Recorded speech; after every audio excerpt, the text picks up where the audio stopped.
이 아침에 함께 예배하는 모든 분들 가운데 이 말씀의 축복이 함께 하시기를 주님의 이름으로 축원합니다. 우리는 인생이라는 집을 짓는 바로 건축가라고 하는 것입니다.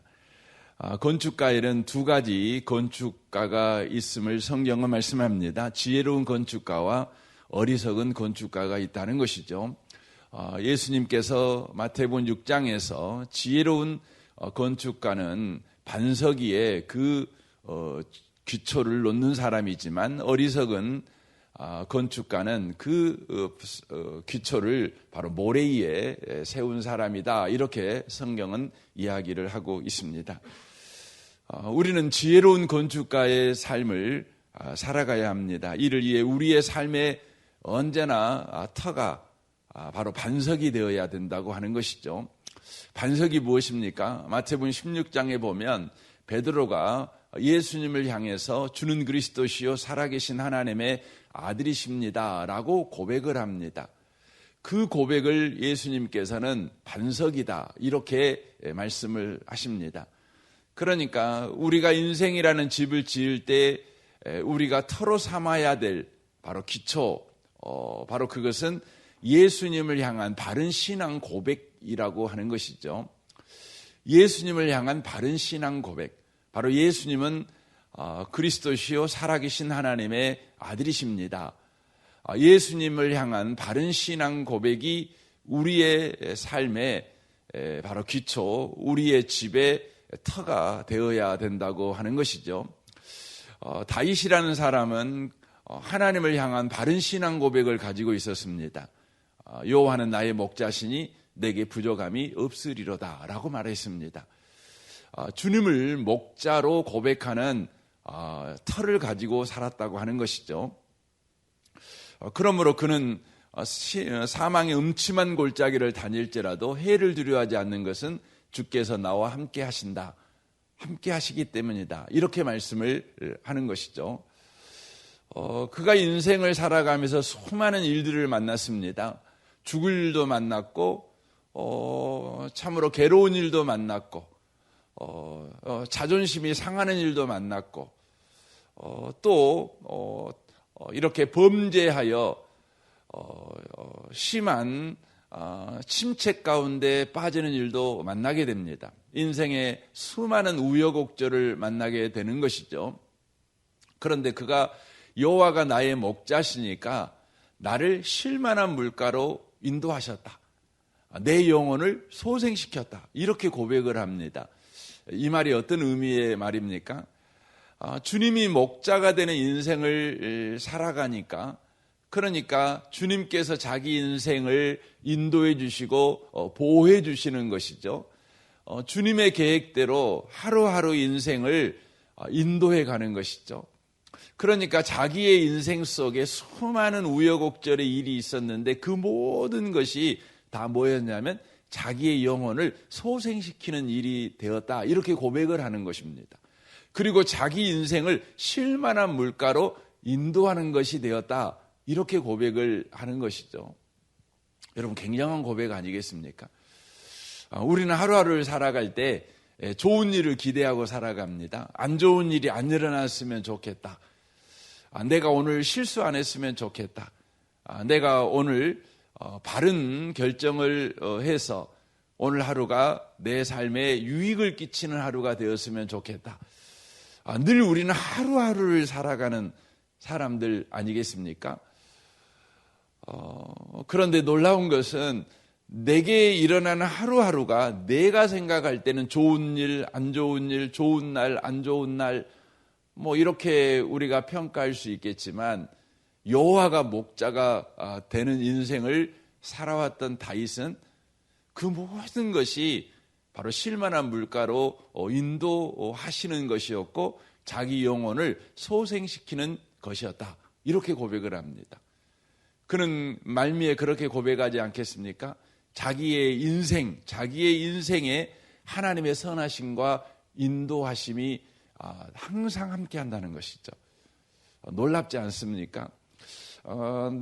다윗의 인생의 고백은 그랬다는 것이죠.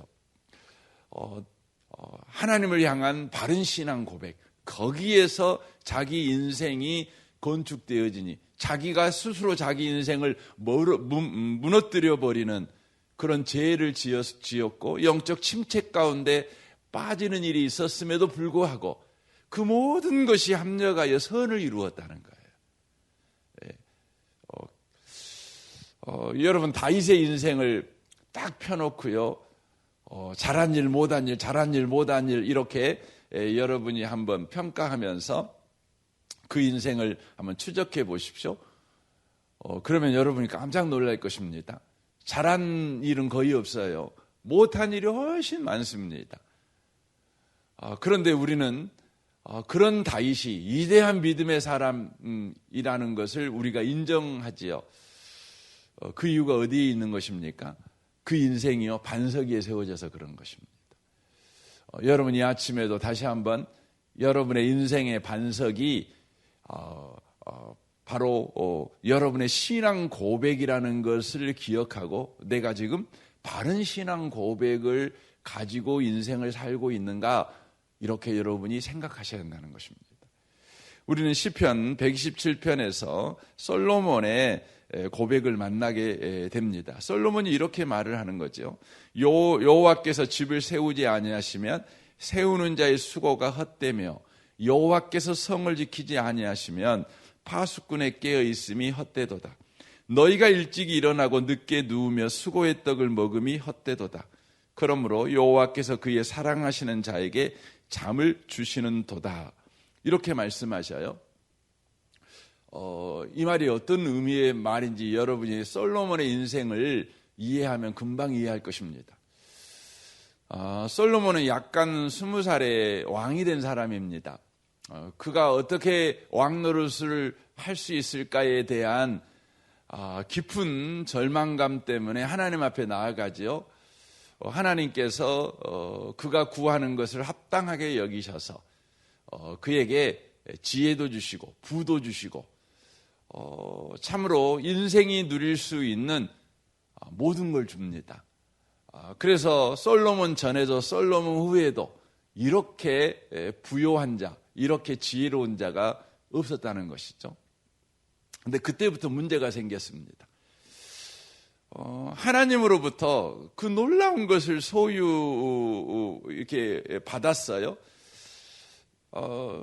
이제 받았으면 이제 받으면 사람들이 의뢰이 다 그렇지 않습니까? 하나님으로부터 우리가 뭔가를 받으면 그것을 가지고 인생을 이제 살아가는 것이죠. 여기에 병폐가 있는 것입니다. 여러분 하나님이 여러분에게 뭔가 줬으면 그거 가지고 여러분 인생을 살려고 하시면 안 돼요. 하나님이 여러분에게 그 뭔가를 줬으면 그것을 주신 하나님을 붙들고 사셔야 돼요. 우리는 새벽에 와서 하나님께 은혜를 구하죠. 하나님 우리 아침에 은혜 주세요. 하나님은 여러분과 저에게 은혜 주십니다. 그럼 대부분 분들은 하나님이 우리에게 주신 것을 가지고 하루를 살아요. 그게 뭐 문제입니까? 여러분 부모가요. 부모에게 여러분이 돈을 요구했어요. 그랬더니 부모가 100만 원을 탁 줬어요. 그랬더니 부모가 좀 그 100만 원 가지고 내가 하루를 사는 거죠. 100만 원 가지고 살았으면 여러분 잘 산 건가요? 여러분이 쓰고 이렇게 살았으면 잘 사는 건가요? 뭐 잘 살 수도 있고 못 살 수도 있겠죠. 근데 잘 사는 아이는 어떻게 사는 것이고 못 사는 아이는 어떻게 사는 겁니까? 못 사는 아이는요, 부모가 100만 원 주면요, 지가 쓰고 싶은 대로 다 쓰고 살아요. 그냥. 지가 하고 싶은 대로 다 하고 사는 겁니다. 그래가지고 폐가망신한 자식들이 되게 많습니다. 부모님이 돈 100만 원을 줬으니까 그 100만 원 가지고 그냥 하고 싶은 거 다 하는 것입니다. 뭐 클럽 가고 싶으면 클럽 가고, 술 마시고 싶으면 술 마시고, 그냥 다 하는 것이죠. 그런데요, 어떤 아이는 100만 원을 부모가 줬으니까 그 준 걸 가지고요, 부모님을 생각하는 거예요. 부모님께서 이 돈을 어떻게 쓰라고 나에게 주셨을까 생각하는 거죠. 그러니까 부모와의 관계 속에서 그 100만 원을 쓰는 거죠. 이게 중요한 것입니다. 솔로몬은 하나님으로부터 지혜와 부와 귀를 받았습니다. 그때부터요, 그는 그것을 가지고요, 어떻게 쓸 것인가를 생각을 해요. 어떻게 써야 지혜롭게 쓰는가, 어떻게 써야 잘 쓸 수 있는가 생각하는 거죠. 잠언서에서 이걸 궁구한다는 표현을 씁니다. 궁구한다는 표현이 뭐냐면 연구한다는 거예요. 연구하는 것이죠. 연구실에 들어박힌 연구원이 연구하듯이 연구를 하는 것입니다. 그래서 하나님이신 이 지혜를 가지고 어떻게 지혜롭게 쓸 것인가, 이 돈을 어떻게 잘 쓸 것인가 생각하면서 쓰는 것이죠. 그래서 이 사람이 생각해낸 게 뭡니까? 우리나라는 지정학적으로 강대국이 호심탐탐 노리는 나라다. 그러니까 우리나라 같이 조그마한 나라는 외교를 잘해야 돼. 외교를 잘하는 방식이 뭘까? 이 사람이 생각을 해가지고 어떤 방식을 쓰는 겁니까? 주변 강대국들과 혼인계약을 맺는 거예요. 외교를 잘해야 이 조그마한 나라가 지켜낼 수 있다. 그래서 주변 국가 사람들하고 혼인 관계를 맺는 것이죠. 본인이 사이가 되는 거죠. 그러면 사이 나라가 되면 여러분 장인 나라가 지켜주지 않겠어요? 쳐들어오지는 않지 않겠습니까? 그렇게 나라를 해야 되겠다 생각을 한 것입니다. 굉장한 방식 아닙니까? 여러분 역사적으로 보면 어느 나라나 자기의 나라의 안정을 위해서 썼던 최고의 방법이 뭡니까? 혼인 정책입니다. 혼인하는 것입니다. 그러니까 솔로몬이 썼던 방식이죠. 결국 나라가 어떻게 되는 겁니까? 나라가 망하는 것입니다. 망하게 된 것입니다. 그는 이걸 알게 된 것입니다. 나중에 알게 된 것이죠. 늙음하게 알게 된 것이죠. 그래서 비로소 고백하는 것입니다. 여호와께서 집을 세우지 아니하시면 세우는 자의 수고가 헛되다. 이 말은 이런 말이죠. 지혜를 가진 자가 집을 세울지라도 세우는 자의 수고가 헛되다. 영리한 자가 집을 세워도 세우는 자의 수고가 헛되고, 돈 많은 자가 집을 세워도 세우는 자의 수고가 헛되고, 부지런한 사람이 집을 세워도 세우는 자의 수고가 헛되고, 연구를 많이 한 사람이 집을 세워도 세우는 자의 수고가 헛되다. 오직 여호와께서 세워야 된다. 이제 그 신앙 고백을 하게 되는 것입니다. 아무리 일찍 일어나고 늦게 누우며 수고의 떡을 먹어도 헛되다. 여호와께서 지어야만 한다. 그가 인생 말년에 인생의 터, 지혜로운 건축자가 누구냐? 바로 하나님이 주신 것 같고 내 맘대로 인생을 사는 자가 아니라 하나님이 은혜로 주신 것이 있을지라도 그것을 의지하지 아니하고 그걸 주신 하나님과 하나님을 향한 바른 신앙 고백, 하나님과 바른 관계를 가지고 인생을 살아야 된다. 이것을 그가 알게 된 것입니다.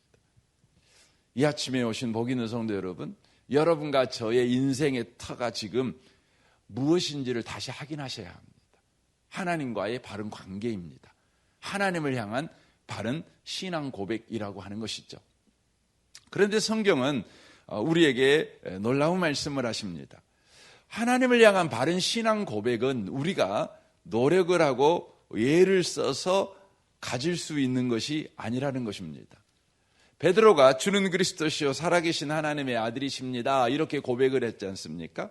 그런데 이 고백을 듣고 있던 예수님께서 뭐라고 말씀하냐면, 야, 너 대단한 지혜를 가졌구나. 네가 대단한 것을 깨달았구나. 이렇게 말하지 않았습니다. 이것을 알게 하신 이를 하늘에 계신 네 아버지다. 아버지가 알게 했어. 이렇게 말한 것이죠. 그러니까 예수님을 향한 바른 신앙 고백은 하나님이 내 인생에 개입하셔서 가르쳐줘야만 되는 일이라고 하는 것을 바로 예수님께서 말씀을 하고 계시는 것이죠. 그래서 요한복음 6장 44절에 예수님이 이렇게 말씀합니다. 아버지께 듣고 배운 사람마다 내게로 오느니라 라고 말씀하십니다. 아버지께 듣고 배운 사람. 그러니까 저와 여러분이 예수님을 내 주 내 하나님으로 고백하고 살아간다면 분명합니다. 하나님이 내 인생에 개입하셔서 바로 예수님을 가르쳤고 배우게 하셨다는 것이죠. 이것을 바울 사도는 고린도전서 2장에서 뭐라고 말하냐면 바로 하나님이 성령으로 이것을 우리에게 보이셨다 이렇게 말씀합니다. 그러니까 하나님께서 예수님을 우리로 믿게 하시기 위해서 듣고 배우게 만드셨는데 그 방식이 뭐냐면 성령으로 우리 가운데 그 일을 하셨다 이렇게 말씀하시죠. 그래서 고린도전서 12장 3절에 보면 성령으로 아니하고는 누구든지 예수를 주시라고 할 수 없다 이렇게 말씀하시죠. 그러니까 성령의 역사가 우리를 바로 예수님을 향한 바른 신앙 고백, 바로 지혜로운 건축자가 갖는 바로 무너지지 않는 인생의 터를 갖게 하셨다 이렇게 말씀하는 것입니다. 우리는 이걸 놓쳐버리면 안 됩니다. 많은 그리스도인들이 예수님이 인생의 터다 이것을 동의합니다. 그래서 예수 잘 믿고 살아가야 돼 이걸 동의합니다. 그런데 어떻게 예수 잘 믿냐 이렇게 질문을 하면 대부분 사람들은 열심히 내가 신앙생활 해야지요. 그래야 예수 잘 믿는 것 아니겠습니까? 이렇게 이야기를 합니다. 그러나 성경은 우리에게 말합니다. 예수 잘 믿는 것은 성령의 역사다라는 겁니다. 성령의 역사예요. 여러분과 제가 새벽기도 잘 나오고 주일 예배 잘 드리고 성경 열심히 보고 그러면 예수 잘 믿는 게 아니에요. 어떻게 해야 예수 잘 믿는 거냐? 성령이 역사해야 예수 잘 믿게 되는 겁니다. 그러니까 우리가 기도를 해야죠. 왜 기도해야 됩니까? 기도가 예수를 잘 믿게 만드는 것이 아니에요. 우리의 기도 가운데 반드시 성령을 구하는 기도가 있어야 되는 거예요. 우리의 예배가 성령을 의지하는 예배여야 된다는 거죠. 우리의 성경 읽기가 바로 성령을 의지하는 성경 읽기가 돼야 된다는 거예요. 그러니까 내가 열심히 기도하고 내가 열심히 예배하고 내가 열심히 성경 보는 바로 내 신앙의 근거가 내가 됐을 때에 예수가 내 인생의 반석이 되는 건축을 하는 사람이 아니라 내 열심히 내 인생의 바로 집의 터가 돼버린다는 거예요. 그러면 어떻게 됩니까? 마태복음 6장에서 예수님께서 그렇게 말씀하시는 걸 보게 되죠. 나더러 주여 주여 하는 자마다 다 천국에 들어갈 것이 아니요 다만 하늘에 계신 내 아버지의 뜻대로 행하는 자라야 들어가리라. 그날에 많은 사람이 나더러 이르되 주여 주여 우리가 주의 이름으로 선지자 노릇하며 주의 이름으로 귀신을 쫓아내며 주의 이름으로 많은 권능을 행하지 아니하였나이까. 그때 내가 그들에게 밝히 말하되 내가 너희를 도무지 알지 못하니 불법을 행하는 자들아 내게서 떠나가라 이렇게 말씀합니다. 여러분 신앙생활을 할 때에 열심히 근거가 되면 그게 뭐냐면 불법입니다. 불법. 뭐가 신앙생활을 하는 동력이 돼야 됩니까? 성령님이셔요. 성령이셔야 되는 것입니다. 갈라디아서에 보면 갈라디아 교회가 이걸 놓쳐버렸어요. 갈라디아 교회는요, 복음으로 세워진 교회죠. 예수님이 터가 되어서 세워진 교회 아닙니까? 그들의 신앙이 그렇게 시작을 했어요. 우리의 신앙의 시작은 모두 다 성령의 역사로 예수님을 주라고 고백하는 예수님이 터가 되는 신앙으로 시작된 거죠. 그렇죠. 성령의 역사라는 것은 결국 은혜라는 거죠. 은혜. 하나님의 은혜로 내가 예수 믿게 된 거 아닙니까? 그런데 갈라디아 교회 성도들은 시간이 점점 가면서 그들 가운데 더 예수 잘 믿고 싶은 거죠. 더 잘 믿고 싶은 거예요. 그러니까 어떻게 하는 거죠? 그러니까 어느 순간인가 우리 주변에 이렇게 보면 예수를 건성건성 믿는 것 같은 사람이 있잖아요. 그러면 그런 사람들을 보면서 이제 정죄하는 거죠. 내가 너 보니까 예수 믿는 게 건성건성해. 그래서 네 요즘 어려운 거야.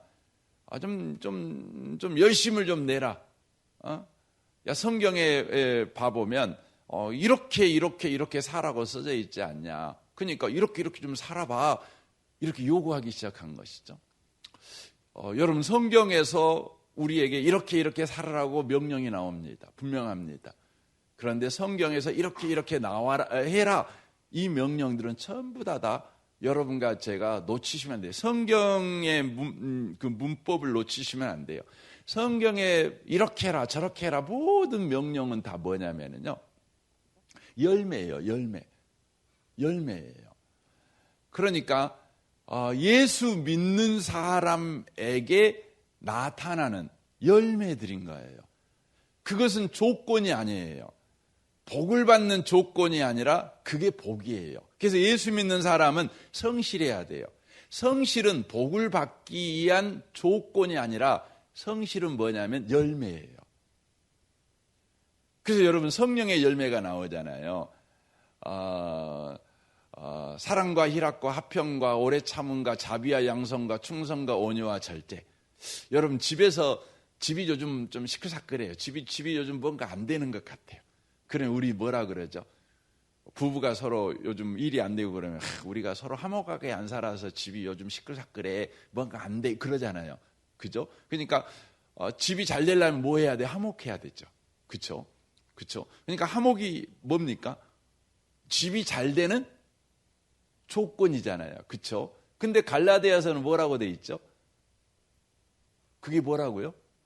성령의 열매예요. 열매. 그건 조건이 아니에요. 열매예요. 열매. 근데 갈라디아 교회 성도들은 이걸 놓친 거예요. 그래가지고 스스로 화평하려고 노력하는 거예요. 사랑하려고 노력하는 거예요. 그것이 뭐가 되는 겁니까? 그것이 자기 신앙의 터가 되는 거예요.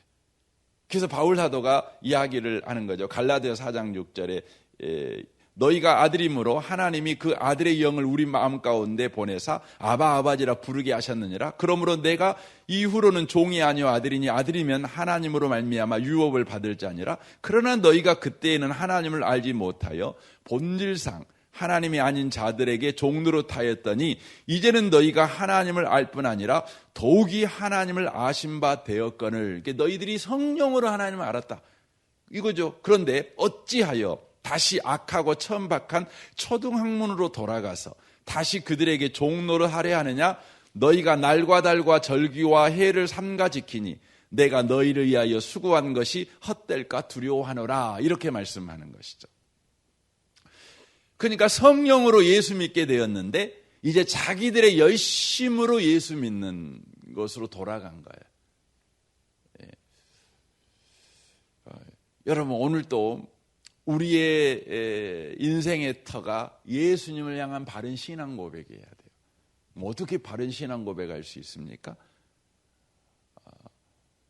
여러분, 성령으로만 가능한 것입니다. 그래서 이 아침에 여러분과 제가 해야 될 일이 뭐냐면 성령 충만을 구하시는 것입니다. 그래서 갈라디아서 4장에서 그 말하고 5장에서 가고 뭐라고 말하죠? 성령을 쫓아 행하라. 그 말이 나오는 거예요. 육체를 따라가지 말아라. 여기서만 육체는 나쁜 짓 하지 말아라, 이 말이 아니에요. 네 예수 잘 믿으려고 네 힘을 근거로 삼지 말아라. 네 열심을 근거로 삼고 신앙생활 하지 말고 성령을 쫓아 행하라. 그것을 말하는 겁니다. 그럼 성령 쫓아 행하면 무슨 일이 벌어지는 거죠? 열매가 맺어지는 것이죠. 그렇게 이야기하는 것입니다.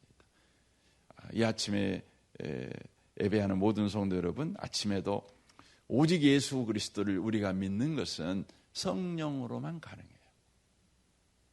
그러므로 성령님, 오늘 또 우리를 충만하게 다스리셔서 내가 어떤 상황, 어떤 처지에 있든지 그것의 근거가 예수 믿는 근거, 예수님이 나의 주님이라는 바른 신앙 고백에서 시작하게 해주십시오. 여러분 이 아침에 그 은혜를 구하셨으면 좋겠습니다. 우리 아침에 같이 구하기를 원합니다. 말씀을 쫓아 성령을 우리가 이 아침에 충만함을 구하셨으면 좋겠습니다. 우리 성도들의 가정과 직장을 위해 기도하시고 여러분의 삶을 위해서 기도하실 때 다윗처럼 여호와가 나의 목자시니라는 하나님을 향한 바른 신앙 고백, 오늘 성령 충만하여 무슨 일을 당하든지 어떤 형편에 있든지 이 신앙 고백 위에 대처하는 자 되게 하여 주십시오. 주여 성령 충만 주십시오.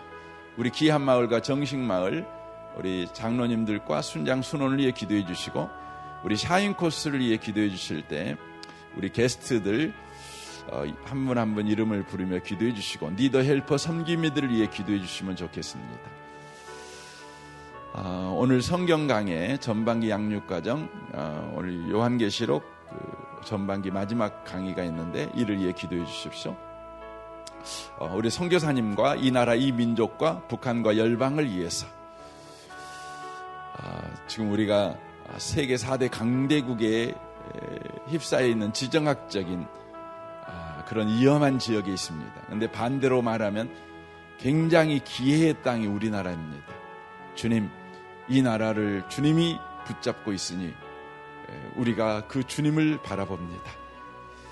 이 아침에 우리가 이 나라를 향한 바른 신앙 고백을 우리가 또 아침에 좀 고백하는 시간도 가졌으면 좋겠습니다. 세계 도처에서 핍박받고 고난받고 또 죽음의 위험에 있는 많은 그리스도인들이 있습니다.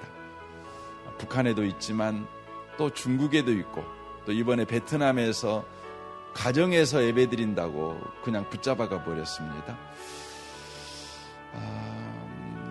저번에 말했지만 이디오피아에서 여러분 한 해에 5천 명이 넘는 사람이 순교합니다. 3만 명이 넘는 아이들이 이슬람에 의해서 붙잡혀갑니다. 여러분 세계 도처에서 핍박받고 고난받는 그리스도인들을 이 아침에 주여 은혜를 주십시오. 굳센 믿음을 주십시오. 속히 그 땅 가운데 복음의 평화가 이루어지게 하여 주십시오. 여러분 또 기도해 주시면 좋겠습니다. 여러분 수단 땅에 지금 두 군부 세력이 지금 전쟁을 하고 있어 또 많은 사람이 죽습니다. 수단 땅에도 많은 그리스도인들이 있습니다. 아프리카 땅에서 가장 많은 지금 순교자가 나오고 있습니다. 주여 여러분 그 땅을 위해서 여러분 하나님의 은혜를 좀 구하셨으면 좋겠습니다. 우리 좋으신 주님께 이 아침에 우리 통성으로 구하겠습니다. 기도하겠습니다. 오 하나님 아버지 감사합니다. 이 아침에